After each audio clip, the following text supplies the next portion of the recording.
बिस्मिल्लाहिर्रहमानिर्रहीम। अस्सलाम वालेकुम नाज़रीन, आप यूट्यूब चैनल देख रहे हैं। मैं इमरान खान हूँ। नाज़रीन, 2-3 दिन से पाकिस्तान के सोशल मीडिया पे एक टॉप ट्रेंड चल रहा है कि एक्सटेंशन नामंजूर, फ़ौज पे कब्ज़ा नामंजूर। और अब इमरान खान साहब ने जो बातें की उनमें 2 ट्रेंड और चल रहे हैं कि जहनी मरीज़ नामंजूर, और एक चल रहा है कि आज़ादी हासिल करेंगे या मौत। अब ये ट्रेंड लगातार पाकिस्तान के सोशल मीडिया पे चल रहे हैं, जो पाकिस्तान की यूथ और नौजवानों के अंदर जो जज्बात हैं उन्हें जाहिर करते हैं। क्योंकि देखें, जो 27वीं आईनी तरमीम है उसको जोड़ा जा रहा है मौजूदा आर्मी चीफ फील्ड मार्शल के बढ़ते हुए इख्तियारात के साथ। और ये बात मैं नहीं कर रहा, बहुत सारे और लोग कर रहे हैं। कुछ टाउट्स हैं, उन्होंने बड़ी मुश्किल और शकील किस्म की उर्दू में कुछ ऐसे ट्वीट लिखे। अब इन लोगों को मैं जानता हूँ, इन लोगों के साथ काम करता रहा हूँ, तो इनकी उर्दू में इतनी जान नहीं है कि ये वैसा लिख सकते। बल्कि जैसे ट्वीट्स इन्होंने लिखे, ऐसे ट्वीट्स तो तारिक मतीन भाई और आफ्ताब इकबाल भाई भी नहीं लिख सकते। हालांकि वो दोनों बड़ी ज़बरदस्त उर्दू दान, मैं उन्हें कहता हूँ दोनों को, वो बड़ी अच्छी उर्दू बोलते हैं, उर्दू को बड़ा अच्छा जानते हैं। वो भी इस तरह की ट्वीट नहीं लिखते जिस तरह की ट्वीट्स इन टाउट्स को लिख कर दी गई। इसका मतलब यह है कि सिस्टम में कोई एक आदमी ऐसा भी आ गया है जिसको अच्छी उर्दू लिखनी आती है और जो रजिस्टर करना चाहता है कि उसके लिखे हुए ट्वीट्स हैं, तो साहब बहादुर जब देखें तो उन्हें पता चल जाए कि जनाब ये हमारे आदमी ने लिखे थे। वो अलग से नजर आते हैं और टाउट्स भी जनाब उनको पकड़ के कॉपी पेस्ट कर देते हैं। बताया ये जा रहा है कि जनाब फौज के स्ट्रक्चर के अंदर कोई तब्दीली हो रही है, तो उसके लिए तो किसी आईनी तरमीम की जरूरत नहीं है। फौज की जो ऑपरेशनल सलाहियतें हैं उनके अंदर कुछ अगर उनको दिक्कत है तो वो इंटरनली मैनेज कर सकते हैं। फौज का अंदर पूरा एक मैकेनिज्म है, वो उसको जो चाहे कर सकते हैं। लेकिन यहां पे मामला आईन में तरमीम का है। आईन में तरमीम करके जो फील्ड मार्शल आसिम मुनीर हैं उन्हें ज्यादा इख्तियारात देने की कोशिश की जा रही है। अब इसका रीजन क्या है? शहजाद अकबर साहब भी इस पर बात कर रहे थे। इस्लामाबाद में कुछ दोस्त हैं, वो खबरें देते हैं, बात नहीं करते। यानी जितने जर्नलिस्ट हैं इस्लामाबाद में, उनसे आप बात करें तो वो खबरें दे देते हैं, बात नहीं करते। और वो ये कहते हैं जी कि अगर हमने बात की तो हम फंस जाएंगे। वहां इस्लामाबाद में बैठ के बात करना बड़ा मुश्किल है। लेकिन जो पिक्चर पूरी बन रही है वो ये है कि आसिम मुनीर साहब के अंदर एक खौफ है, एक परेशानी है कि मेरा बनेगा क्या। क्योंकि जो कुछ पाकिस्तान में हो गया है ना, जितनी दफ़ा कत्लेआम हो गया, जितना पाकिस्तान में जुल्म हो गया, मजहबी सियासी जमातों के बंदे मार दिए, पीटीआई के बंदे मार दिए, हर एक जगह के ऊपर जुल्म बर्बरियत, जो बलूचिस्तान में खवातीन के साथ किया, जो कबायली इलाकों में नौजवानों और बच्चों के साथ किया, ये जो कुछ भी पाकिस्तान में हो रहा है, एक आर्मी चीफ के ऊपर इसका बोझ तो होगा, ये ऑब्वियस है। वो इसको ठीक समझ के भी कर रहा हो तो उसके ऊपर ये बोझ तो रहेगा। तो अपने आप को महफूज रखने की एक जो जबिलत है इंसान के अंदर, वो तो होती है। इससे पहले वो फील्ड मार्शल बने ताकि ताहयात वो एक मिलिट्री ऑफिसर रहें, उनकी रिटायरमेंट कभी ना हो। क्योंकि जब तक वो इस ओहदे पे रहेंगे, वो सिविलियन कोर्ट्स में जाने की बजाय वो ये मामला उठाएंगे, जी मुझे लेकर जाओ फौजी अदालतों में, तो वहां उन्हें प्रोटेक्शन मिल सकती है।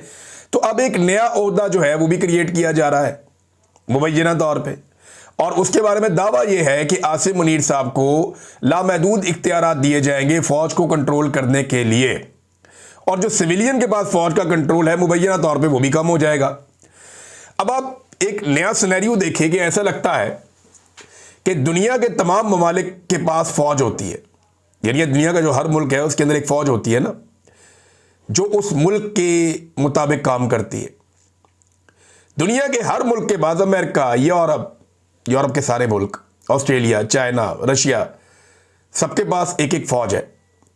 लेकिन पाकिस्तान इस तरमीम के बाद जो पिक्चर खींची जा रही है, अगर वो हो जाता है तो एक ऐसा मुल्क बन सकता है जहां पे एक फौज के पास एक मुल्क होगा। मुल्क के पास फौज नहीं होगी, फौज के बाद एक मुल्क होगा कि जनाब ये मुल्क हमारे पास है, अब हम फैसला करेंगे इसे कैसे चलाना है। देखिए ना, कल वो क्या बता रहे थे कि जनाब सोने के ज़खायर का पता चला है तो आर्मी चीफ को जाके बता दिया गया। क्यों जी? उनका ताल्लुक क्या है सोने के ज़खायर से? उन्हें आर्मी चीफ लगाया हुआ भाई, उन्होंने जाके हिफाजत करनी है दुनिया में पाकिस्तान की। उन्होंने मादनियात नहीं खोदनी, ना ये उनका काम है, ना उनसे ये होगा, ना इसके लिए वो ट्रेंड है, ना इसकी उनके पास तालीम है। बहरहाल ये अब तरमीम जो है वो मुतनाज़ होती जा रही है। बंदे लॉन्च हो रहे हैं तरमीम के लिए।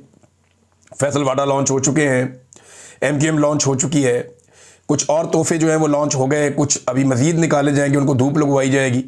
जो लोग बिल्कुल पसे पर्दा चले जाते हैं उन्हें निकाल के अपने अपने असासों को लाया जा रहा है कि निकलो भाई, निकल के बताओ कि आईनी तरमीम तो हर हाल में पास करनी है, इसके अलावा तो हल कोई नहीं है। आमिर इलियास राणा साहब बड़े अच्छे जर्नलिस्ट हैं, ये PMLN के बहुत करीब है क्योंकि नवाज शरीफ साहब के तकरीबन तमाम दौरों में ये उनके साथ रहे हमेशा, और नून लीग की क्योंकि बीट करते हैं तो उन्हें काफ़ी नून लीग के हवाले से आइडिया रहता है। तो उन्होंने भी पोल खोल दिया। वो DG ISPR आकर कहते हैं जी हमारा तो सियासत से ताल्लुक ही कोई नहीं है, कोई ताल्लुक हमारा सियासत का साथ नहीं है। तो आमिर इलियास राणा साहब जो हुकूमत को कवर करते हैं उन्होंने आके पोल खोल दिए।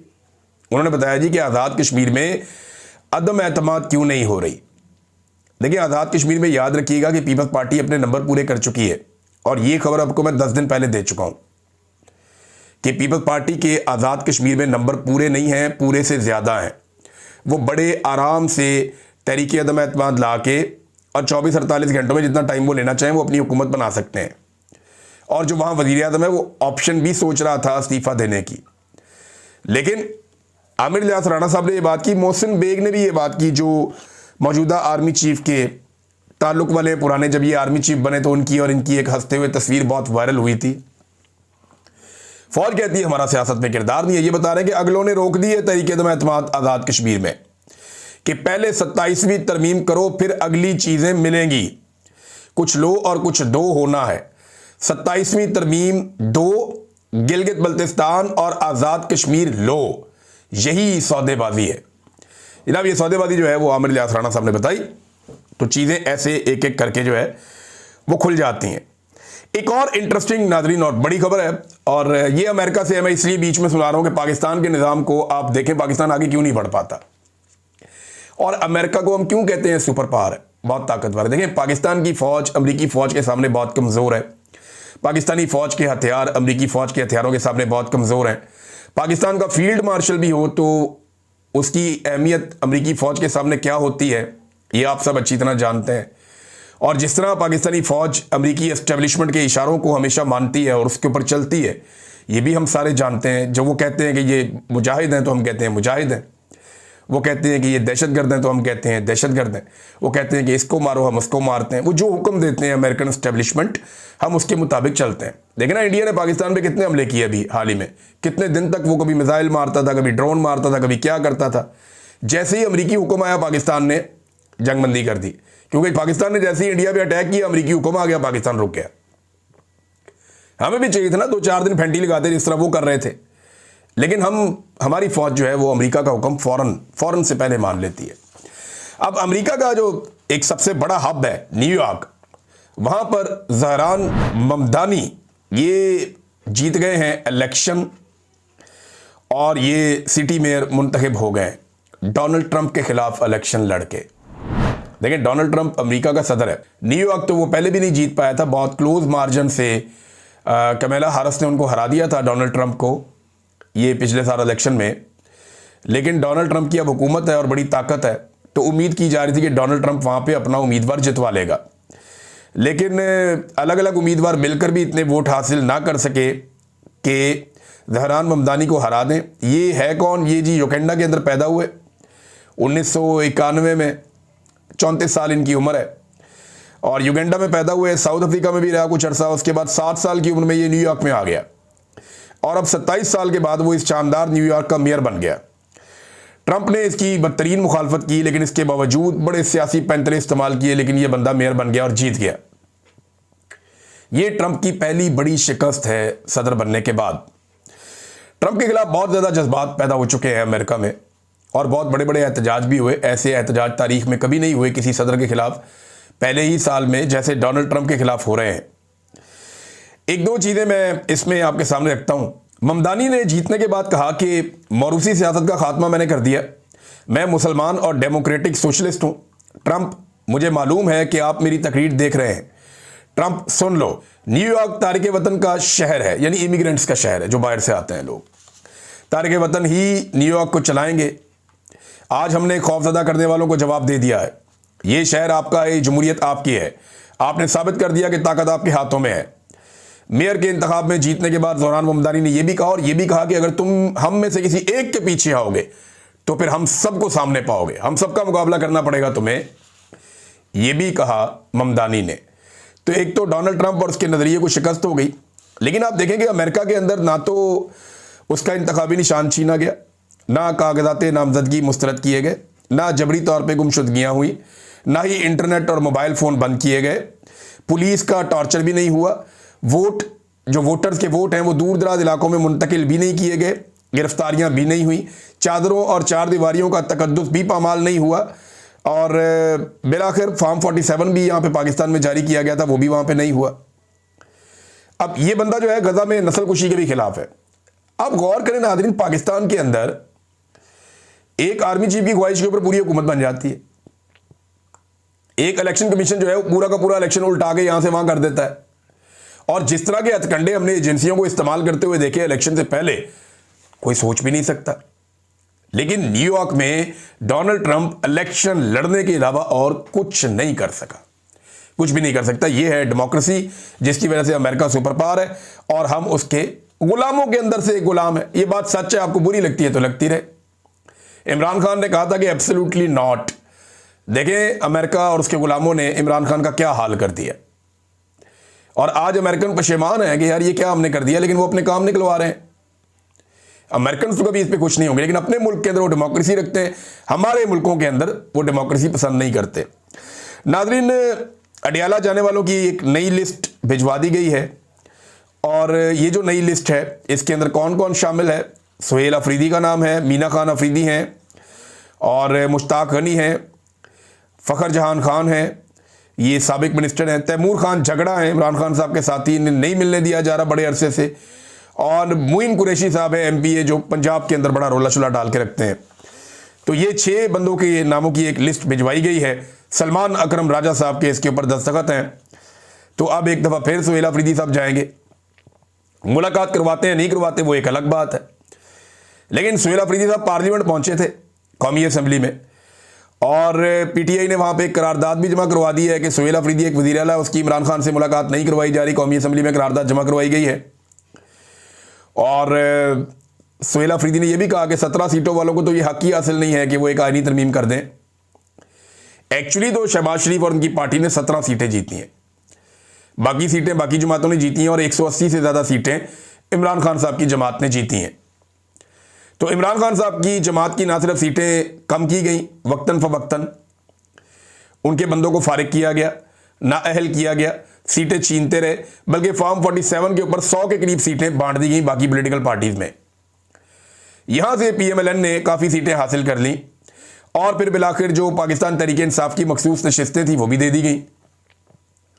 लिहाजा ये जाली जमहूरियत है, और जाली हुकूमत है, और जाली मैंडेट है, और 17 सीटों से इनको 2/3 अक्सरियत तक पहुंचाया गया है। वो बहुत ही हैरान कुन और परेशान कुन है। इस तरह मुल्क नहीं चल सकता, आप जो मर्जी करें ऐसे कभी भी मुल्क नहीं चल सकता।